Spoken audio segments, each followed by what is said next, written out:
Bilihii Juun, Julaay ee sanadkan aynu ku guda jirno ee 2026 waxaa gobolka Saxaraha iyo Galbeedka Afrika ka dhacay 4 dhacdo oo waaweyn, kuwaas oo qacdo hore u muuqda kuwo kala madax bannaan, balse marka dhacdooyinkani lagu qiimeeyo hal jaantus oo juqraafi siyaasadeed ah, waxay ka turjumayaan xaalado qoto dheer oo salka ku haya maamulka xuduudaha, badbaadinta kheyraadka muhiimka ah ee gaaska niyutraalka ah, iyo diblomaasiyadda awoodda reer Aljeeriya iyo gobolka Saaxil. Bishii Juun ee sanadkan aynu ku guda jirno ee 2026, wasaaradaha shidaalka iyo kheyraadka dalalka Aljeeriya, Nigeria iyo Niger ayaa magaalada Algiers ku saxiixday heshiis cusub oo lagu bilaabayo dhismaha dhuunta gaaska ee marta Saxaraha, taas oo dhererkeedu uu gaarayo 4128 kiiloomitir.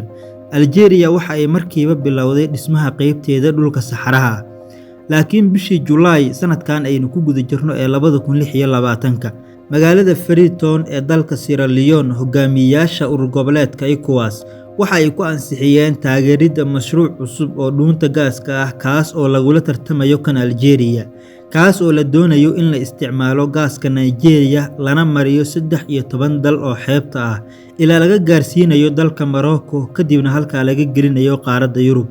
Maadaama qaaradda Yurub ay ka cabanayso gaas la'aan aan caadi ahayn kadib markii uu yaraaday gaaskii ay ka heli jireen dalweynaha Ruushka. Dhammaadkii bishii Julaay sanadkan 2026, Aljeeriya iyo dalka Mali ayaa si rasmi ah dib ugu soo celiyay xiriirkoodii diblomaasiyadeed iyo gogashii wada hadalka kadib sanado badan oo colaad ah, kuwaas oo kala ceshtay safiiradoodii u fadhiyay dalalka.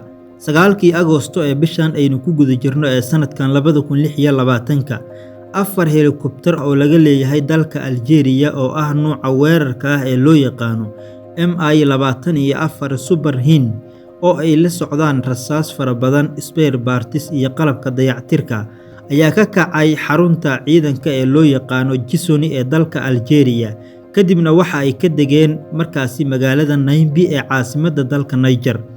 Isku xirka dhacdooyinkani waxa ay muujinayaan in Aljeeriya ay si buuxda u beddeshay xeeladeedii siyaasadda arrimaha dibadda, iyada oo markaani adeegsanaysa qalab militari iyo dhisidda xiriir ciidan oo guuleysta. Bishii Abriil ee sanadkan aynu ku guda jirno ee 2025, ciidamada difaaca ee Aljeeriya waxa ay deegaanka loo yaqaano Tinzawatine ee xadka koonfureed ku soo rideen diyaarad drone ah oo ay lahayd dowladda Mali.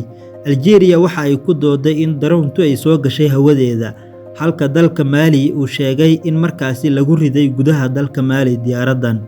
Dhacdadaasi waxa ay keentay in isbahaysiga dowladaha Saaxil oo ay ku midaysan yihiin dalalka Mali, Burkina Faso iyo dalka Niger ay safiiradoodii si wadajir ah uga soo saaraan magaalada Algiers ee caasimadda dalka Aljeeriya, waxa ayna amar ku bixiyaan in la xiro dhammaan hawadooda. Haddaba maxay tahay sababta deeqaha militari ee Aljeeriya u siinayso dalka Niger, iyadoo weliba dalka Niger uu ka mid yahay isbahaysiga dowladaha Saaxil?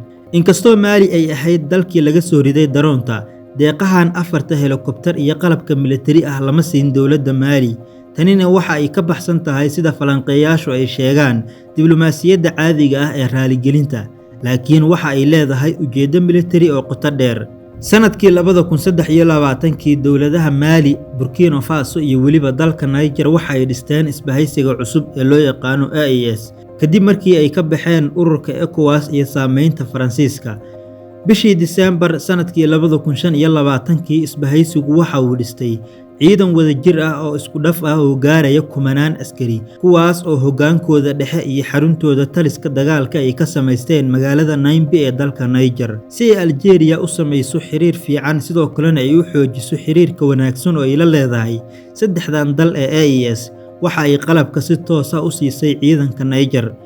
Tanina waxa ay ka turjumaysaa in Aljeeriya ay u soo dhowaanayso isbahaysiga, iyada oo aan si toos ah kulan gaar ah uga yeelan dowladda Mali dhacdadii daroonta. Dhulka ay ku soo dhacday diyaaraddan daroonka waxa uu ahaa dhulka ay degan yihiin beelaha Tuareg ee waqooyiga dalka Mali iyo koonfurta Aljeeriya. Beelahan oo isku tilmaamay inay yihiin dowlad loo yaqaano Aswad, sidoo kalena dowladdaasi ay ka madax bannaan tahay dowladda Mali ee dalkaasi ka talisa. Dowladdan Aswad ee kooxahan Tuareg ahi ay leeyihiin waxaa biritaara Imaaraadka Carabta. Algeria waxa ay sanado badan ku bixisay xiriirka beelaha Tuareg inay ilaaliso iyo xuduudda. Haddii ay Bamako si toos ah u hubayn lahayd beelahan, waxay u muuqan lahayd inay dhinac ka raacday khilaafka Tuareg ee waqooyiga Mali.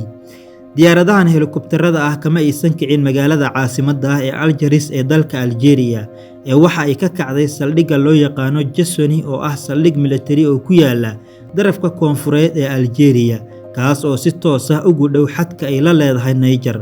Tani waxa ay muujinaysaa in go'aanku uu ahaa mid ka soo baxay xarunta difaaca xuduudaha ee ugu xasaasisan Algeria. Gobolka Saaxil waxa uu la daalaa-dhacayaa dhiigbax iyo hagardaamo baahsan. Sanadkii 2024 daraasad la sameeyay ayaa sheegaysa in 6,400 oo qof ay ku dhinteen dooxada loo yaqaano Saaxil, sababo la xiriira kooxaha hubeysan oo halkaasi ku laayay. Helikobtaro aan lahayn qalabka dayactirka waxa ay falanqeeyayaashu ku tilmaameen in ay tahay shidaal qaali ah oo aan sifaysnayn oo agtaada yaala. Algeria waxa ay dalka Niger siisay awood shaqaynaysa, taas oo si toos ah u dhimaysa masaafada iyo waqtiga markaasi dagaalka, iyadoo markaasi Algeria ay doonayso in dalka Niger ay soo afjarto kooxaha hubeysan si mashruuca loo fuliyo.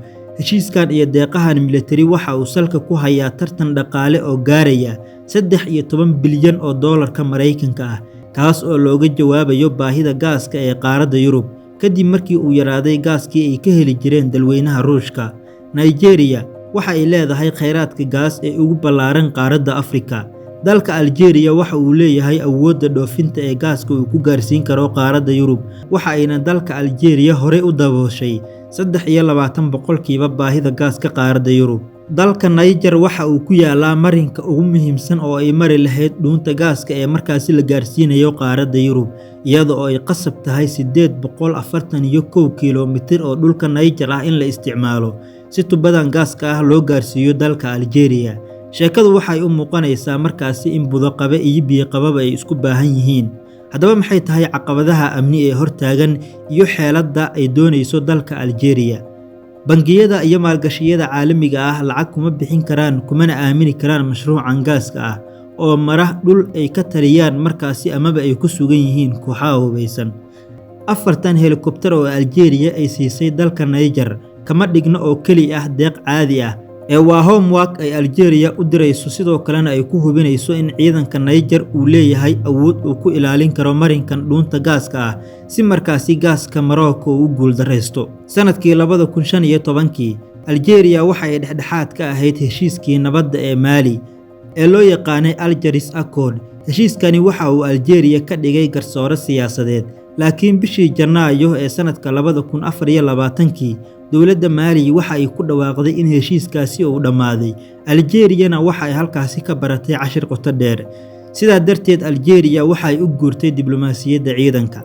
Dalka Algeria waxa ay ka baxday habka hubeynta nabadda ee dadka kale, waxa ayna u guurtay ayaa la leeyahay dhisidda xiriir militari iyo dhaqaale oo dhuleed. Tani waxa ay dalka Niger siinaysaa awood gorgortan oo sarreysa, laakiin sidoo kale waxa ay gelinaysaa halis. Qof kasta oo raba inuu burburiyo dhuuntan gaaska ah ee lacagta tirada badan ku kacaysa amaba heshiisyada gobolka waxa uu si toos ah u beegsan doonaa dhulka Niger.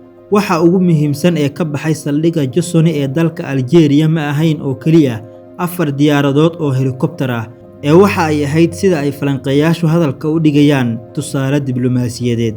2 dowladood oo ay colaadi ka dhex jirtay muddo 16 bilood ah ayaa maanta go'aansaday in ammaanka xadka wadaagga ahi uu ka muhiimsan yahay doodaha xuduudaha. Haddii tani ay noqoto dhaqan cusub oo ka hana qaada qaaradda Afrika, xisaabta dagaalka gobolka Saaxil waa ay isbedeli doontaa. Haddiise ay noqoto dhacdo hal mar ah, 4 helikobtari waxa ay noqon doonaan oo keliya xusuus iyo taariikh wax noqda. Dagaalka gaaska iyo nabadgelyada Afrika uma baahna ayaa la yiri go'aamo ka yimaada qaaradda Yurub iyo dowladaha reer galbeedka, waxa ay ku xiran tahay sida dalalka gobolku ay uga heshiiyaan nabadgelyada iyo dhulkan uu kheyraad ku ceegaago.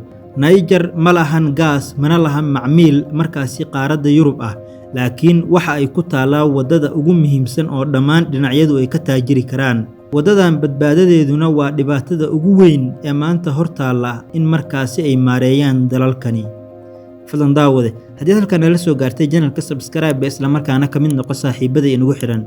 Waxaynu halkan ku soo gudbin doonaa sheekooyin iyo muuqaalo xiiso badan.